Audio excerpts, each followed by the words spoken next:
জিতু, স্কুলে যাসনি কেন? এখানে দাঁড়া দাঁড়া কি করতেছিস? কথা কবে না তুমি? স্কুলে যাবো তা কি খেয়ে যাবো? ভাত রাখি চাও? কি করছিস? আমি তো হাড়িতে কটা ভাত রেখে গেলাম। তোমার ওই ছোটটা নিদেনের গিলা গিলে গেছে।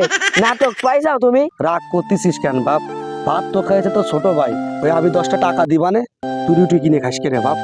বুঝতে পেরেছিস? ছোট ভাই দিয়ে রাগ করতে হয় না। ওই রুটি ফুটি আমি খাতে পারবো না। তোমার কবে ধরে করছি একটা বিয়ে করো, তুমি করতে চাও না। তুমি কি বিয়ে করতে ভয় পাও? এক চাষি আসবে, ভাত রানবে, খাবো, স্কুলে চলে যাবো সময় মতন। আর তোমার কোন আইকেল বিবেক আছে? বেলা 4টা পর্যন্ত রুটি খেয়ে থাকা যায়? এই এই, ভয় পাবো কেন? আমরা গরিব মানুষ, আমরা বিয়ে করবো, টাকা পয়সা লাগে না? বিয়ে করতে গেলে এক গাদা টাকা লাগবে, আর বউরে খাইতে দেবো কি?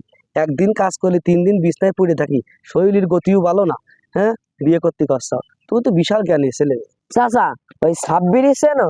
সাব্বির রিক্সা চালায়, 4 সাইডে বিয়ে করেছে। আর তুমি একটা বিয়ে করতে তোমার গায়ে জ্বালা বাইতেছে। তুমি কি ভূত দাই? কালকের মধ্যে বিয়ে করবা, না হলে বলো কাম আমি ঘরে ফেলাই দিবানে। বুঝতে পারিস? ও বুঝিছি, চাষার পাতে ডাইল নেই। বুঝতে পারিস? চাষার তো বউ লাগবে না, লাগবে যে তোমার। ও বুঝা হয়ে গেছে। ওরে কি শিয়ানে শিয়ান!